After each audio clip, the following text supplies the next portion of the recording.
Bismillahirrahmanirrahim. Assalamualaikum warahmatullahi wabarakatuh. Sebelumnya, perkenalkan nama saya Hairul Uswad, mahasiswa pendidikan teknik mesin angkatan 2016. Ya, pada kesempatan kali ini, saya akan menjelaskan secara singkat materi pembelajaran termodinamika. Baiklah, langsung saja. Saya akan memulai menjelaskan penjelasan bagaimana itu termodinamika. Termodinamika dapat diartikan sebagai ilmu energi. Nama termodinamika berasal dari kata Yunani term atau panas dan dinamis atau daya, yang paling menggambarkan upaya awal untuk mengubah panas menjadi tenaga saat ini.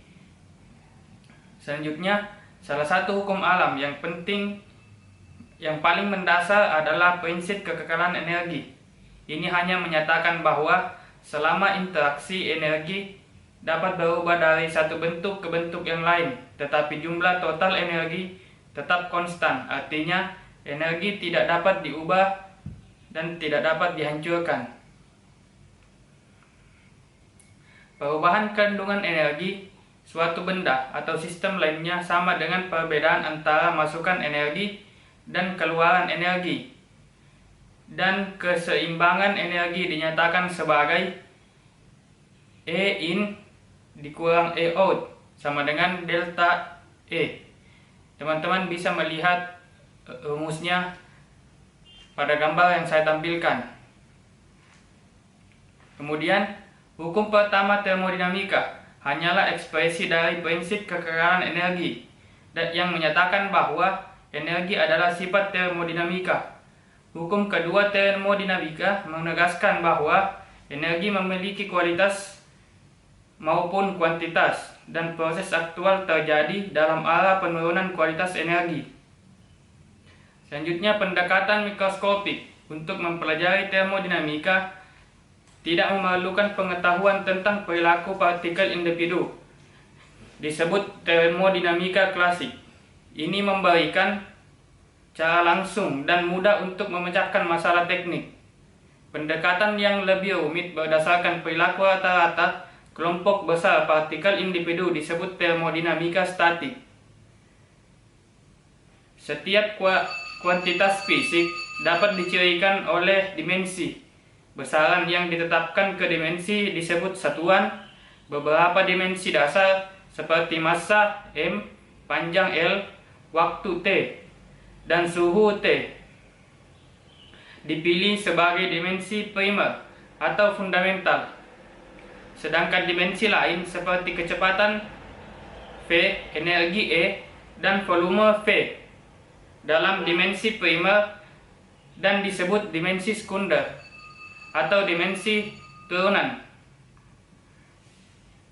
Ya, kemudian bisa teman-teman lihat pada tabel yang saya tampilkan. Beberapa satuan SI dan satuan British. Dalam SI, satuan massa, panjang, dan waktu adalah kilogram atau kg, meter, m, dan second s. Satuan masing-masing dalam sistem Inggris adalah pound mass atau lbm, foot, ft, dan second s.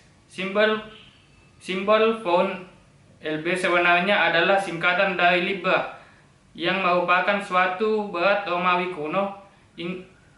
Inggris mempertahankan simbol ini bahkan setelah berakhirnya pendudukan Romawi di Inggris pada tahun 410. Satuan massa panjang dalam kedua sistem tersebut dihubungkan satu sama lain oleh 1 lbm sama dengan 0,45356 kg. 1 feet sama dengan 0,3048 m. Ya teman-teman, penjelasan materi selanjutnya teman-teman bisa lihat pada gambar berikut ini.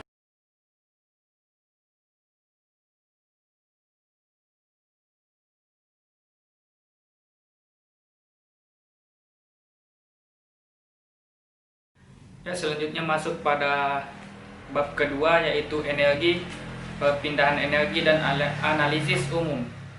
Energi merupakan bagian penting dari sebagian besar aspek kehidupan sehari-hari. Kualitas hidup bahkan rezeki tergantung pada ketersediaan energi.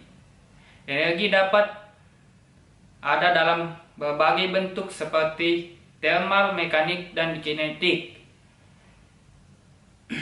Energi total sistem pada basis massa satuan dilambangkan dengan E dan dinyatakan sebagai E sama dengan E besar per M, kilojoule per Kg. Bisa teman-teman lihat pada gambar yang saya tampilkan. Ya teman-teman, penjelasan materi selanjutnya teman-teman bisa lihat pada gambar berikut ini.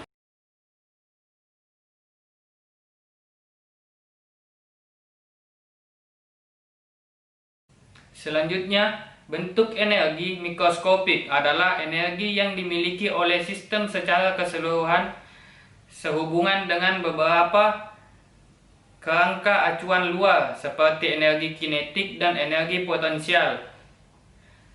Sedangkan bentuk energi mikroskopik adalah yang terkait dengan struktur molekul suatu sistem dan tingkat aktivitas molekul.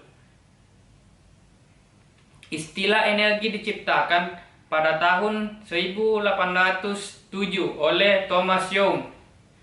Energi mikroskopik suatu sistem berkaitan dengan gerak dan pengaruh beberapa efek eksternal seperti gravitasi, magnetisme, listrik, dan tegangan permukaan. Energi kinetik dinyatakan sebagai satuan massa Ke sama dengan M V pangkat 2 per 2 dalam kurung kilojoule atau V pangkat 2 per 2 kilojoule per Kg. Teman-teman bisa melihatnya pada gambar yang saya tampilkan, di mana V menunjukkan kecepatan sistem relatif terhadap beberapa kerangka acuan tetap.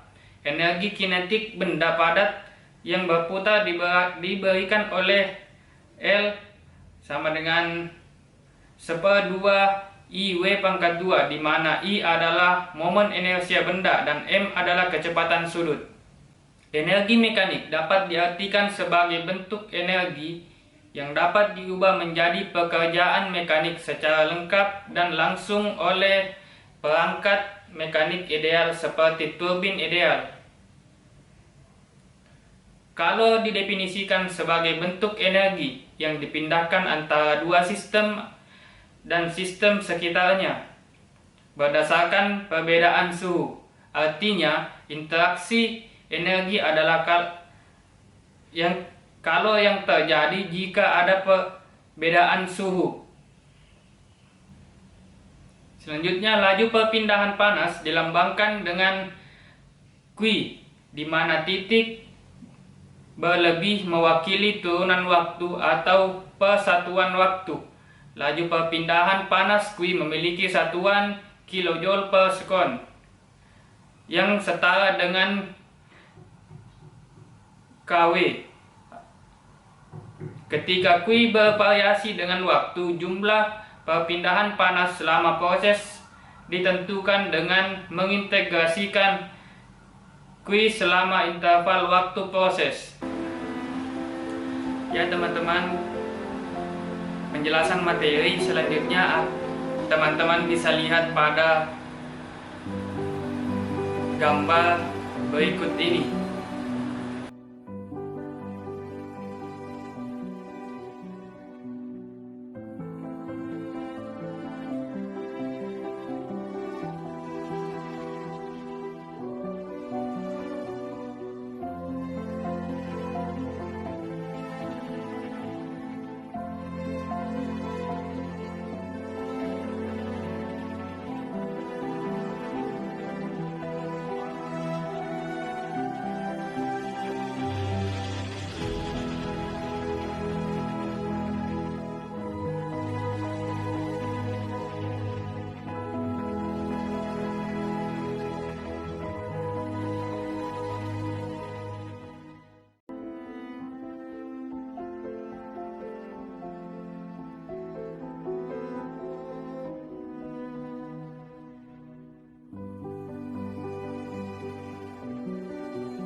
Ya, itulah tadi penjelasan materi dari saya.